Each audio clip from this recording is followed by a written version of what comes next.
এতিয়া সময় 9টা বাজিছে। সদৌ চাহ জনগোষ্ঠীয় সাহিত্য সভাৰ কেন্দ্ৰীয় সমিতিৰ সন্মানীয় সাধাৰণ সম্পাদক সঞ্জীৱ কুঁৱৰী বাইদেউৰ ইয়াত হেনো যোন নামে কাব্য গ্ৰন্থৰ কেইটামান কবিতা পাঠ কৰিবলৈ লৈছোঁ। আপোনালোকে শুনি কেনে পায় কমেণ্ট ছেকশ্যনত গৈ পেলাই কমেণ্ট কৰি জনালে ভাল লাগিব। চ' আহকচোন। কিতাপখনৰ নাম ইয়াত হেনো যোন নামে, কবি সঞ্জীৱ কুঁৱৰী।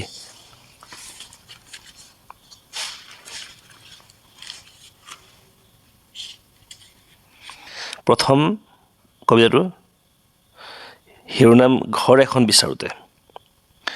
চৌদিশৰ পৰিসীমা জুখিবলৈ বিচাৰোঁতে সোঁৱে বাৱে বিয়পাই দিছোঁ ঘৰ এখন বিচৰাৰ খবৰবোৰ।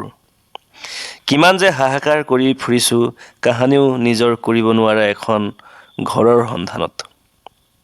ঘৰ এখন বিচাৰি পালে নতুন চিনাকি হ'ব, ঠিকনা হ'ব, পুৰণি হ'ব আৰু এদিন হৃদয়ত লৈ ফুৰিম।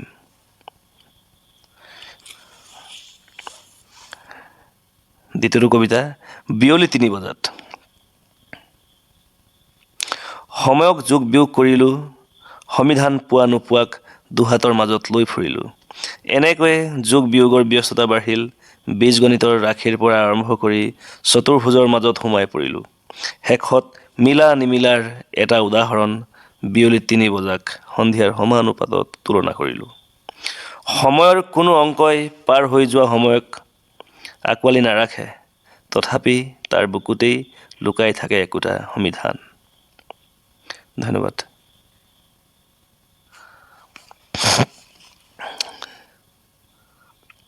তৃতীয়টো কবিতা অন্ধকাৰৰ পৰা জোনাকলৈ। আঙুলি মেলি দিলোঁ জোনাকৰ প্ৰাচীন দুৱাৰত, হেৰাই গ'ল আলাপ নীৰৱতাৰ সীমাৰেখাত। জোনাকৰ গভীৰতাত তিতিব ধৰিলোঁ, ভাল পাব ধৰিলোঁ, এনেকৈ ডুব যাওঁ শব্দৰ সেউজীয়া পথাৰখনত। বিসৰ্জনৰ পথত সঁপি দিওঁ কল্পনাৰ সোঁতত বৈ যোৱা সময়বোৰ, চিনাকি অচিনাকি শব্দ পোৱা নোপোৱাৰ প্ৰতিচ্ছবি।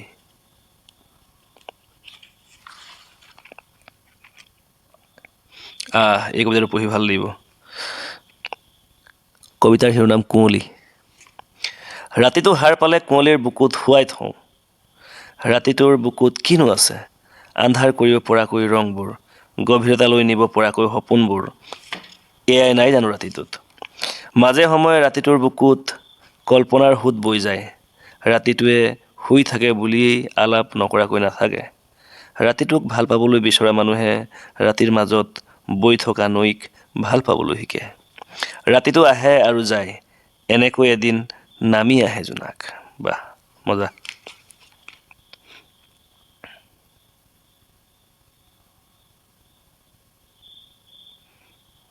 আৰু এটা কবিতা পাইছোঁ, শিল। কবিতাৰ শিৰোনাম শিল। শিল ফুলা ৰাতিত নানা ৰঙী ফুল ফুলে, মদাৰৰ দৰে সৰি সৰি ভৰি পৰে ৰঙীন চোতাল। নিসংগতাক আঁকোৱালি ভাল পাবলৈ শিকাই নদীৰ দৰে বৈ যোৱা দিন ৰাতিৰ মুহূৰ্তত। জোনাকৰ গভীৰতাক চুব পাৰে ডাৱৰৰ দৰে বিষাদক, নিৰ্বিকাৰভাৱে ক'ব পাৰে। আচলতে শিলৰ দৰে হৈ যাব নোৱাৰে, যাৰ বুকুত সেতু বান্ধে, তুমৰলি হৈ পৰে একোটা চাপ সযতনে ৰাখিবলৈ। ধন্যবাদ।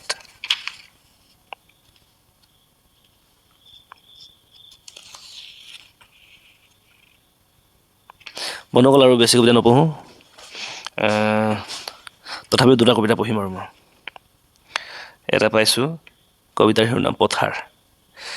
এটি সুৰীয়া গানে বৰষুণ জাক লৈ আহিছে, বৰষুণ জাক মাতাল হৈছে গুচা গুচা সেউজীয়াৰ পৰশত। বতাহে শাওনৰ মেঘক দিক বিদিক কৰিছে, বোকা পানীৰ পথাৰত হালি লাহি কঠীয়াৰ একেই ৰং। এটি সুৰীয়া গানে বৰষুণ জাকক লৈ আহে, জুৰুলি জুপুৰি হয় ৰোৱনী বোকা পানীৰ পথাৰত। শাওনৰ পথাৰত গুচা গুচাকৈ মেলি দিয়া সপোনে পোখা মেলে সুৰীয়া গানৰ সুৰত, কত যে খোজ নিচিহ্ন হয়। ধন্যবাদ।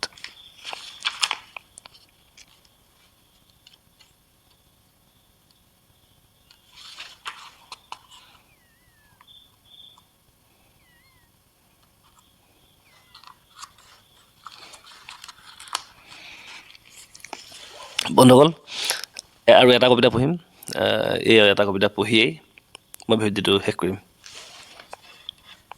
আপোনালোকে কেনে পালে মতামত জনাব কবিতাৰ শিৰোনাম যাৰ আহিলে কুঁৱলীয়ে নদীৰ বুকুত ধূসৰ ৰঙৰ ঘৰ সাজে যাৰ আহিলে পলাশ মদাৰৰ ৰঙত ডুব যায় হৃদয় যাৰ আহিলে সেউজীয়াৰ সুখ হৰি যায় এপাচি দুখৰ ভৰত যাৰ আহিলে ভাল পোৱাৰ গান শীত হৈ উমলি থাকে যাৰ আহিলে পুৰণি হয় ছবি অচিনাকি হয় গাঁওখন ধন্যবাদ